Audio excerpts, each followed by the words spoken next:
Assalamualaikum warahmatullahi wabarakatuh. Saya Imelia Syahputri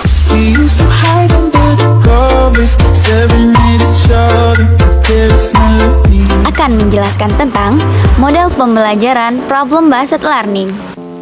Ya, apa itu problem-based learning?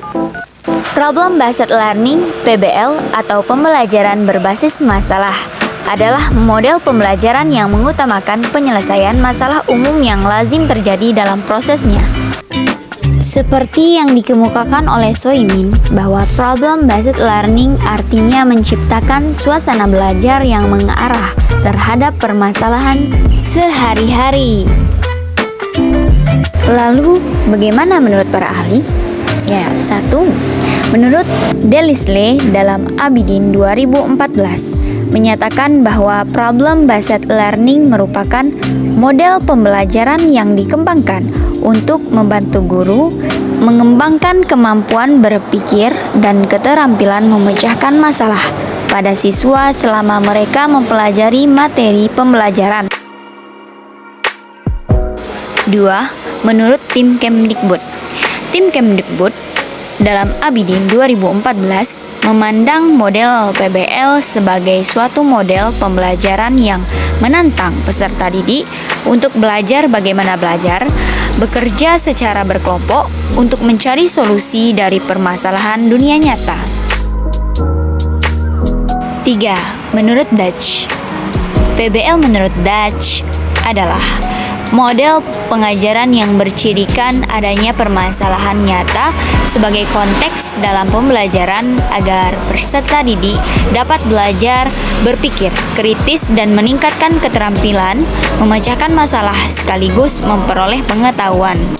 4. Menurut Thorpe dan Sage, problem-based learning merupakan model pembelajaran yang difokuskan untuk menjembatani siswa agar memperoleh pengalaman belajar dalam mengorganisasikan, meneliti, dan memecahkan masalah-masalah kehidupan yang kompleks. Nah, setelah itu, sinteks problem-based learning. Menurut Warsono dan Haryanto 2013, meliputi 1.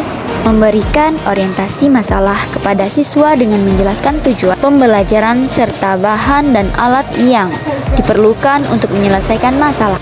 2. Membantu mendefinisikan masalah dan mengorganisasikan siswa dalam belajar menyelesaikan masalah.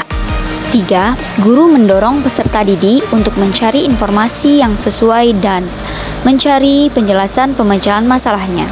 4. Mendukung siswa untuk mengembangkan dan menyajikan hasil karya. 5. Guru membantu siswa melakukan refleksi terhadap hasil penyidikannya dan proses pembelajaran yang telah dilakukan. Kelebihan dan kekurangan problem-based learning. Kelebihan PBL. Soimin 2017 mengungkapkan beberapa kelebihan model pembelajaran berbasis masalah yang meliputi: A. Mendorong siswa untuk memiliki kemampuan memecahkan. B. Masalah pada dunia nyata. C. Membangun pengetahuan siswa melalui aktivitas belajar. D. Mempelajari materi yang sesuai dengan permasalahan. E. Terjadinya aktivitas ilmiah melalui kerja kelompok pada siswa. F. Kemampuan komunikasi akan terbentuk melalui kegiatan diskusi dan presentasi hasil pekerjaan. G. Melalui kerja kelompok, siswa yang mengalami kesulitan secara individual dapat diatasi. Kekurangan PBL. Sementara itu, kelemahan penerapan model pembelajaran problem-based learning menurut Soimin: 1. Tidak semua materi pembelajaran dapat menerapkan PBL. 2. Keragaman siswa yang tinggi dalam suatu kelas akan menyulitkan dalam pembagian tugas berdasarkan masalah nyata. 3. Selain itu, menurut Abidin, kekurangan dalam model PBL adalah sebagai berikut. Siswa yang terbiasa mendapatkan informasi yang diperoleh dari guru sebagai narasumber untuk akan merasa kurang nyaman dengan cara belajar sendiri dalam pemecahan masalah. Jika siswa mempunyai rasa kepercayaan bahwa masalah yang dipelajari sulit untuk dipecahkan, maka mereka akan merasa enggan untuk mencoba memecahkan masalah. Tanpa adanya pemahaman siswa terhadap mengapa mereka harus berusaha untuk memecahkan masalah yang sedang dipelajari, maka mereka tidak akan belajar yang ingin mereka pelajari. Oke, selanjutnya, tujuan problem-based learning. Hosnan 2014 menjelaskan bahwa tujuan utama dari model PBL bukan sekadar menyampaikan pengetahuan kepada siswa, namun juga mengembangkan kemampuan berpikir kritis dan kemampuan pemecahan masalah, serta kemampuan siswa itu sendiri yang secara aktif dapat memperoleh pengetahuannya sendiri. 2. Pendapat serupa juga disampaikan oleh Al-Tabani 2017 yang menyatakan bahwa model problem-based learning berusaha untuk membantu siswa menjadi pembelajar yang mandiri dan otonom. 3.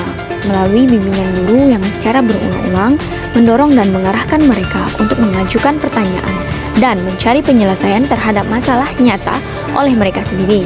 Siswa secara tidak langsung akan belajar untuk menyelesaikan tugas-tugas itu secara mandiri dalam hidupnya kelak. Baiklah, dari beberapa pendapat di atas dapat disimpulkan bahwa tujuan dari PBL adalah agar peserta didik dapat mengembangkan kemampuan berpikir kritis, memecahkan masalah, mandiri dalam belajar, dan memiliki keterampilan sosial yang tinggi dalam kehidupan. Terima kasih atas perhatiannya, kurang lebihnya saya mohon maaf. Assalamualaikum warahmatullahi wabarakatuh.